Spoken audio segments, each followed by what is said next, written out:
Салам алейкум рахматуллахи ва баракатух. Хайрлы күннәр, кадерлы дуслар. Доброго времени суток, дорогие друзья. С вами сегодня я, Руслан Айсин. Хотел бы я сегодня осветить одну немаловажную тему. Где-то она определяющая в плане формирования национального самосознания и установления наших мировоззренческих ценностей. Часто мне стали попадаться на глаза новости, вернее, это новость уже не новая, но, видимо, она очень сильно беспокоит и будоражит людей о том, что количество знающих татарский язык, согласно последней переписи населения, уменьшилось на 1 миллион человек. Где-то эта цифра действительно близка к тому, что есть по отношению к 2010 году, спустя 10 лет, таковых действительно стало меньше, примерно миллион. Почему? Ну, потому что нету школ татарских,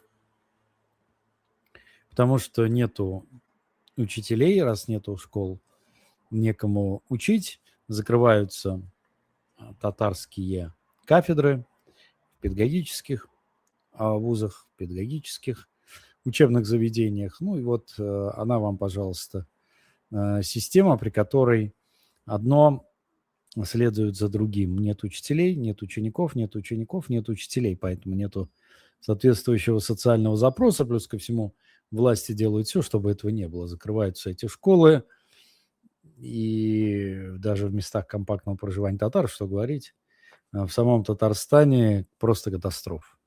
А татары лишь 25-26% живут на территории Татарстана современного, и поэтому эта тенденция, она будет и дальше продолжаться, если мы не сможем ее остановить. При этом, конечно, все мы понимаем печальные последствия этого процесса. Но во всем нужно иметь видение того, что это можно исправить, можно изменить. И здесь я привел интересную историческую аналогию. Вы знаете все прекрасную страну Италию. Кто же, как говорится, не любит? Прекрасная страна с удивительной историей, с очень интересной и богатой историей, культурой. В конце концов, там самое большое количество, если я не ошибаюсь, памятников, которые находятся под охраной ЮНЕСКО. Ну, в общем, страна кишит вот всем тем, чем любят так восхищаться туристы. Это прекрасная архитектура, прекрасная природа, уникальный менталитет, особое пространство. Ну, в общем, Италия – это действительно страна, которая в себя влюбляет. Я в Италии был, объездил полстраны и увидел, что эта страна очень разная. Если проехать с севера на юг, то выяснится, что действительно страна, которая контуром очень похожа на каблучок, ее так и называют, да, сапожок-каблучок, она по-настоящему разная. Однако это не мешает им быть единым пространством, единым государством. А ведь Италия, как то государство, которое мы знаем, объединилась совсем недавно, в 1761 году. Это движение за объединение называлось «Risorgimento», то есть возрождение, обновление.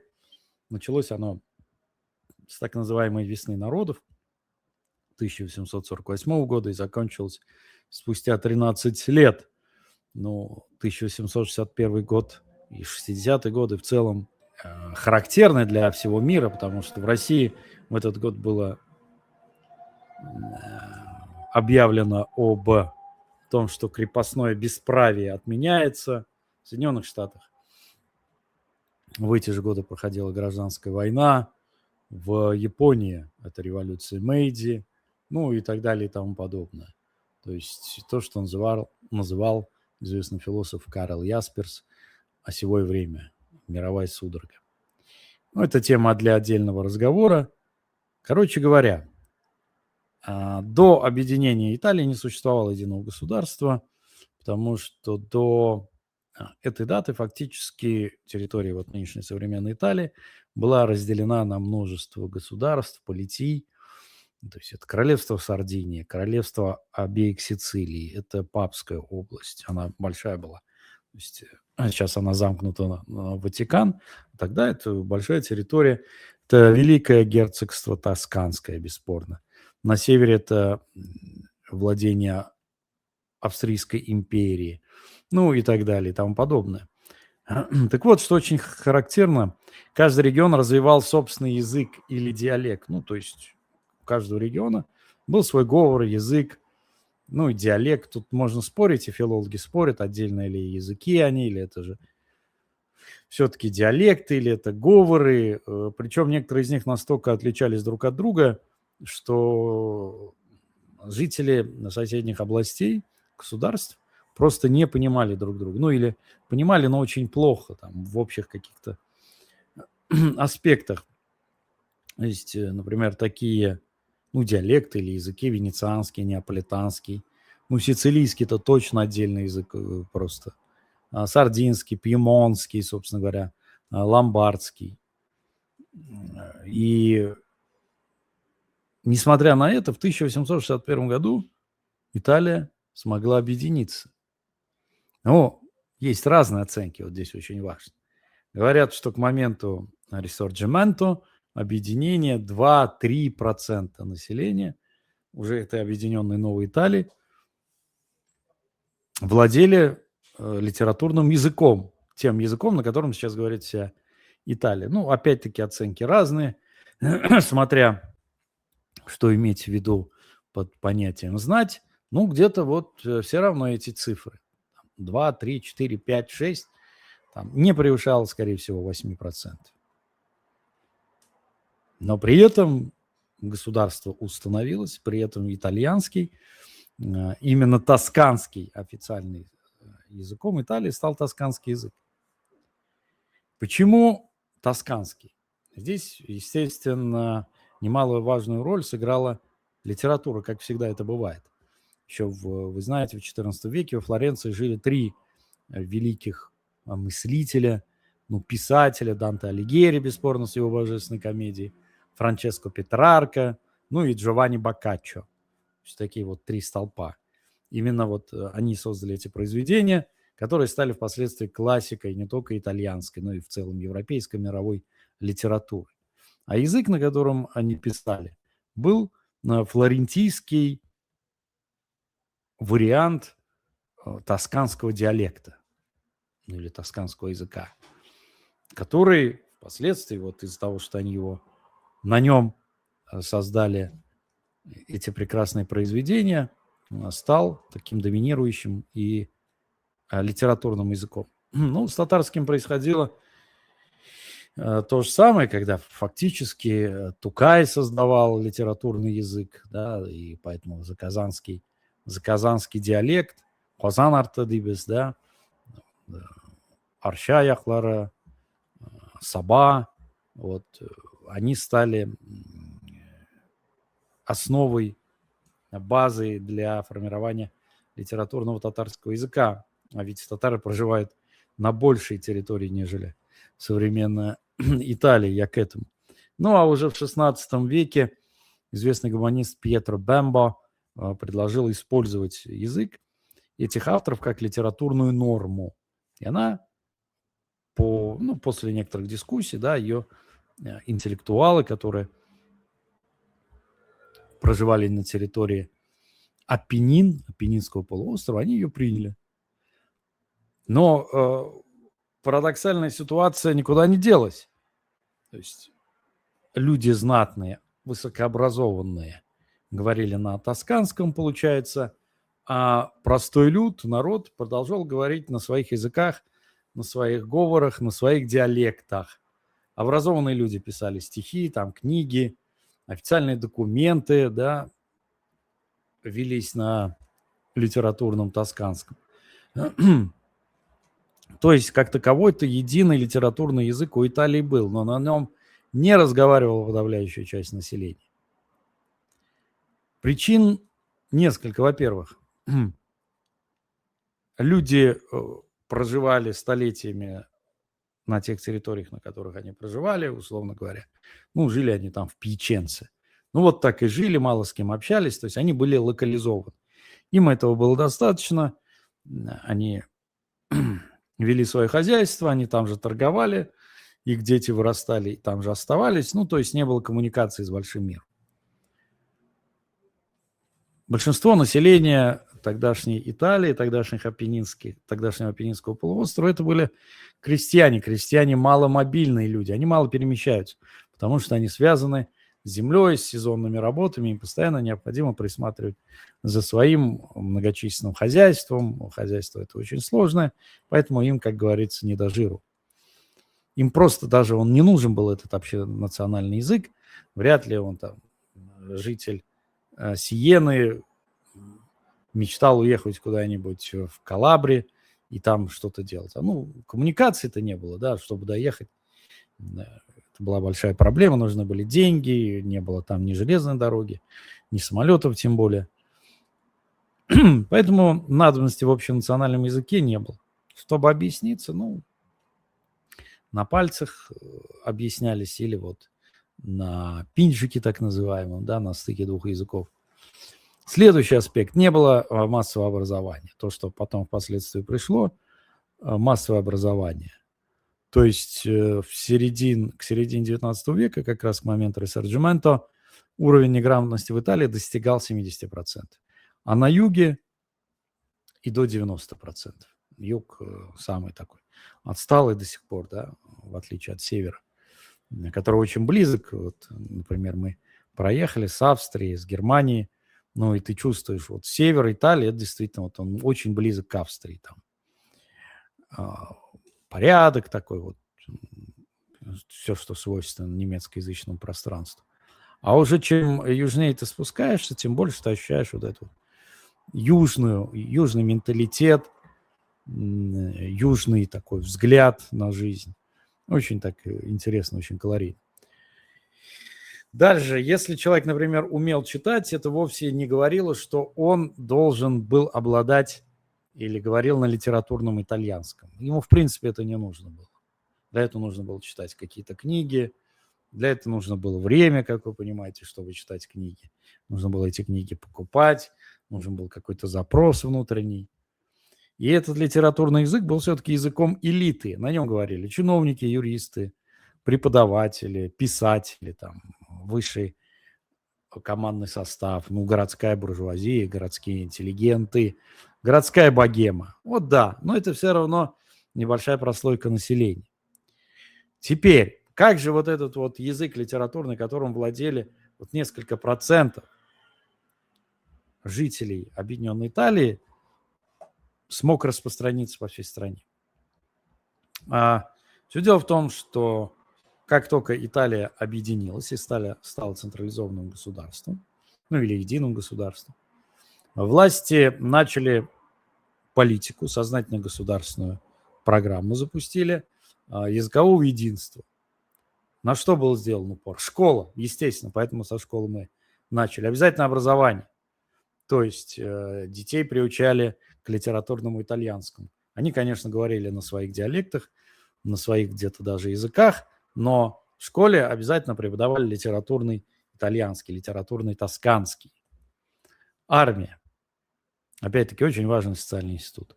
Во время службы юноши из разных регионов, они сталкивались с людьми, которые говорили на других диалектах, на других языках.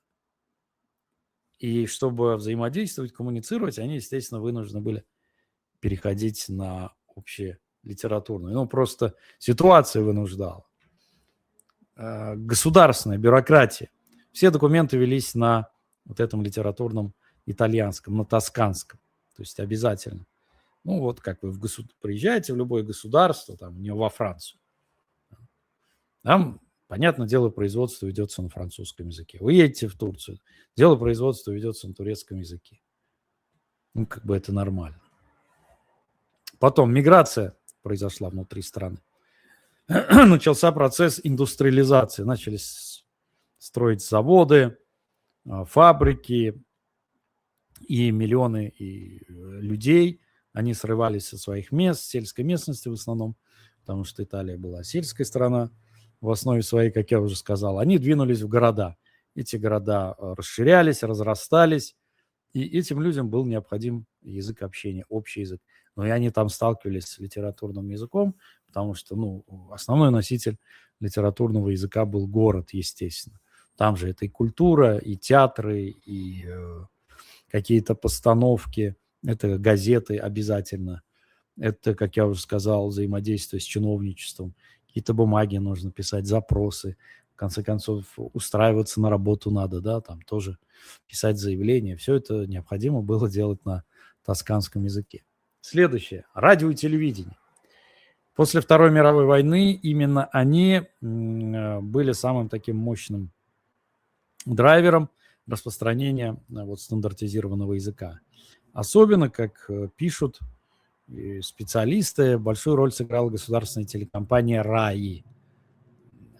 Известная РАИ-1 там есть сейчас в Италии. И они показывали передачи, были специальные программы образовательные, которые учили людей. Даже если, например, телевизора не было или радио, жители какого-то населенного пункта собирались, у кого есть этот приемник радио или телетранслятор, и они, как наши там родители тоже, да, собирались где-то там в сельской местности и у кого-то и смотрели телевизор, например. Для них это было некое чудо. И люди с удовольствием учили язык, с удовольствием, потому что для них это какая-то вот такая вновь, новинка, она открывала для них какие-то новые возможности для них, для их детей. То есть телевидение и радио сыграло колоссальную роль.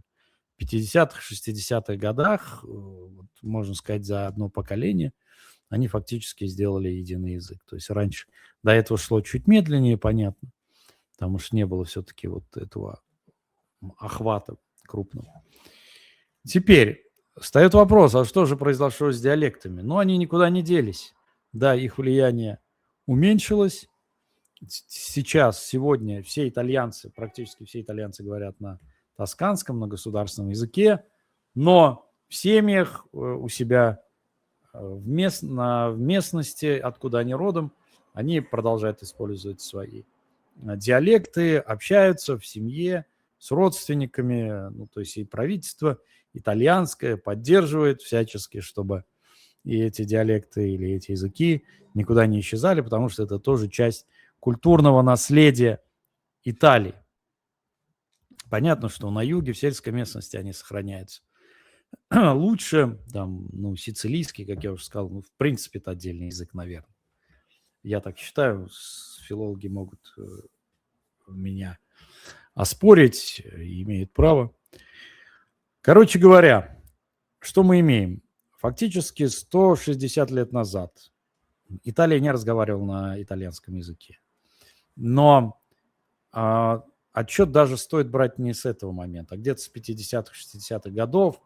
Один из моих любимых итальянских писателей, это Дино Буццати который написал прекрасное произведение «Татарская пустыня». Обязательно почитайте, если лень читать или нету книги под рукой, или вы не любите читать электронный формат книги. Посмотрите, есть фильм «Татарская пустыня» называется. Дино Буццати, потом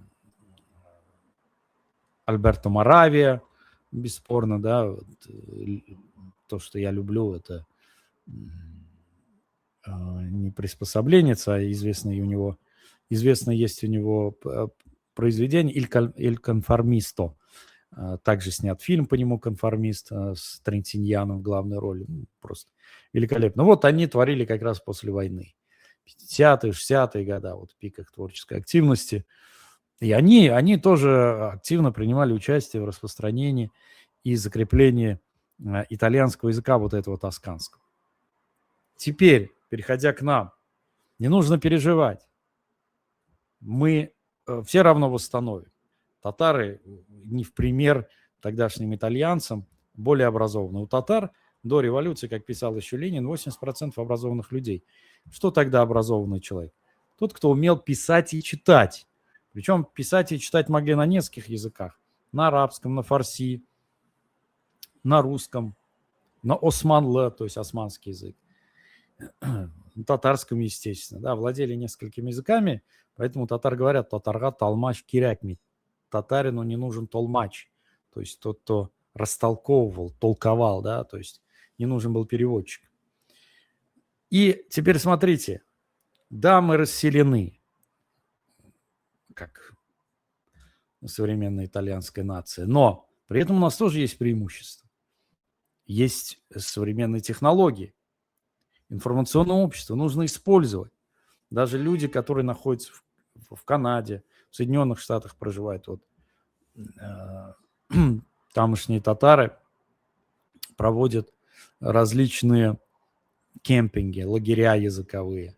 Есть у них специальные программы образовательные. Дети изучают язык татарский. То есть это вот силами местных татар. Плюс ко всему, сейчас есть огромное количество всевозможных курсов, есть преподаватели, с ними можно заниматься. Я знаю таких людей, которые с нуля изучили татарский язык, вот самостоятельно нашли преподавателя, пожалуйста, в интернете есть и ресурсы, и всевозможные программы, там Айда онлайн и так далее, учебники в огромном количестве. Пожалуйста, все это можно восстановить. Есть какой-никакой там телевидение, есть какой-никакой контент. Татарские фильмы, да, их немного. Татарские мультфильмы для детей, пожалуйста. Татарских книг огромное количество. Татарских печатных изданий, периодики.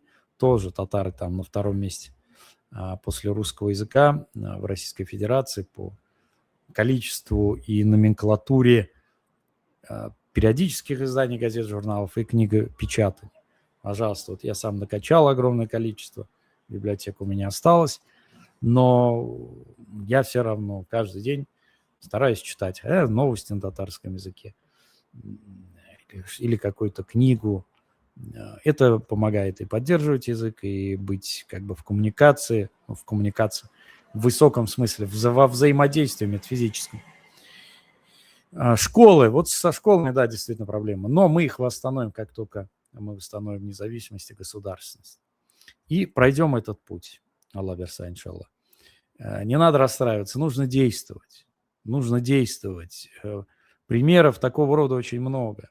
Как восстановили каталанский язык, например, как восстановили баскский язык в современной Испании, другие языки. Все это восстанавливается, дорогие друзья. Было бы у нас личное желание. А все остальное – это лишь техническая и инфраструктурная вещь, которая тоже очень легко организовать. Поэтому я обращаюсь к тем, кто хочет язык изучить, думает, что это невозможно. Нет, возможно. На любом уровне изучайте. Вот много я в свое время дискутировал с нашими соплеменниками, которые приезжали в Казань из разных уголков мира, с татарским языком. Говорит, вот у меня времени нет, я вот не могу, у меня не получается. Но при этом прекрасно владеет, например, английским языком, прекрасно владеет французским языком. Я говорю, вот находим же время изучать иностранные языки. Да, он востребован, да, тебе по работе нужно, но уделять там час-два в неделю большой проблемы не должно составить для человека, который хочет сохранить язык, который хочет передать эту традицию своим детям, потому что важно, чтобы мы передали буннан из поколения в поколение. То есть хотя бы привили любовь, уважение к языку. Раз мы не можем своим детям дать язык, дети сейчас там идут в школу, в садик, они там общаются. Единственное, что мы можем общаться с ними дома короткий период времени. Но при этом мы можем дать им привить то самое уважение обязательно. А дальше он сам уже сможет изучить язык. Сейчас с этим тоже никаких проблем нет. Всевозможных программ, ресурсов огромное количество, как я уже сказал. То есть единственное, что нужно, это желание. И, как я уже говорил, нам необходимо будет восстановить наш суверенитет, наш Татарстан. И тогда мы поменяем эту тенденцию и возродим татарский язык. Недаром все-таки, дорогие друзья, не будем забывать, что неофициальным гимном татар считается прекрасное, великолепное стихотворение нашего классика Абдуллы Тукая «И Туантель», о родная речь, о родной язык. Вот он вкладывает в это повествование, в эти стихотворные формы вот весь тот пафос, которым мы вдохновляемся, инспирируемся, что для нас язык. Поэтому вот так вот не стоит отчаиваться, не стоит говорить о том, что все пропало. Нет, пока мы живы, мы не пропадем. Исян имин булыгыз. Ассаламу алейкум рахматуллахи баракатуху.